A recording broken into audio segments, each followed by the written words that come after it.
جنوری 782 میں ہارون لشکر لے کر روانہ ہوئے۔ روم کی سرحد پر پہنچ کر آپ نے کئی علاقے فتح کر لیے۔ پھر ہارون قسطنطنیہ کی طرف متوجہ ہوئے۔ اس زمانے میں روم پر ملکہ ایرینی کی حکومت تھی، جو نوعمر وارث تخت شہزادہ قسطنطین سادس کی ماں تھی۔ ملکہ نے مسلم فوج کی زبردست طاقت دیکھی تو صلح کی بات چیت شروع کر دی اور ہر سال جزیہ دینے کی پیشکش کی۔ ہارون نے ملکہ کی یہ پیشکش منظور کر لی۔ مال غنیمت اور جزیے کی رقم لے کر وہ فتح کے پرچم لہراتے ہوئے بغداد لوٹے تو ان کا والہانہ خیر مقدم کیا گیا۔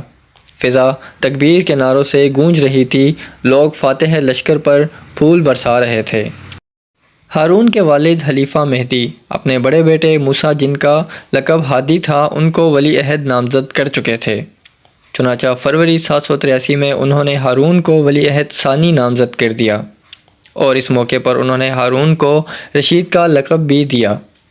اس سے قبل ہارون کو وہ مشرقی علاقے کا گورنر بھی مقرر کر چکے تھے۔ مہدی 785 تک خلیفہ رہے، پھر ان کے بیٹے موسیٰ نے اقتدار سنبھال لی، مگر موسیٰ صرف 1 سال 3 ماہ خلیفہ رہے اور 14 ستمبر 786 کی رات وہ اس دنیا سے کوچ کر گئے، اور اس کے بعد ہارون نے امور مملکت کو سنبھالا۔ اور یہی وہ رات تھی جب ایک تیسرے خلیفہ یعنی مامون رشید کی پیدائش عمل میں آئی۔ مامون کا نام عبداللہ تھا۔ ان کی والدہ ایک کنیز تھی جنہیں ہارون نے اپنے حرم میں داخل کر لیا تھا۔ خلافت سنبھالنے کے بعد ہارون بغداد پہنچے، جہاں ان کا زبردست استقبال کیا گیا۔ نماز کا وقت آیا تو ہارون نے جامع مسجد میں نماز کی امامت کی۔ اپریل 787 میں زبیدہ بھی ایک لڑکے کی ماں بن گئی، جس کا نام محمد رکھا گیا۔ یہی محمد بعد میں امین کے نام سے خلیفہ تھے۔ ہارون رشید نے اپنی خلافت کے پہلے ہی برس حج کرنے کا ارادہ کیا۔ حج سے واپس ہوئے تو انہوں نے امور مملکت کی طرف باقاعدہ توجہ دی اور پوری مملکت کا جائزہ لے کر مکہ، مدینہ، طائف، کوفہ، خراسان، آرمینیہ، جزیرہ اور شمالی افریقہ کے انتظامی عہدوں پر بہت سی تبدیلیاں کی۔ بغداد کی تعمیر اس سے پہلے دوسرے عباسی خلیفہ ابو جعفر منصور کے ہاتھوں مکمل ہوئی تھی۔ ہارون نے اسے اوج کمال تک پہنچا دیا۔ اس زمانے میں بغداد دنیا کا سب سے زیادہ ترقی یافتہ شہر سمجھا جاتا تھا۔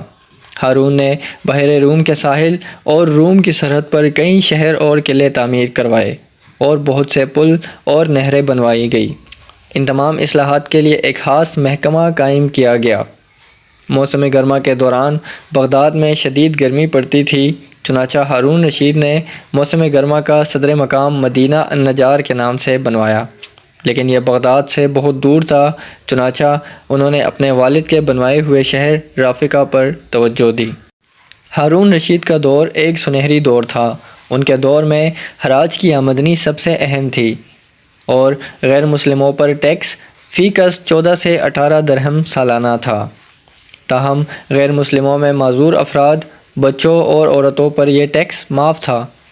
زکوٰۃ اور عشر سے بھی کافی رقم حاصل ہوتی تھی، اور اس کے علاوہ زراعت کے شعبے کو بہت ترقی دی گئی۔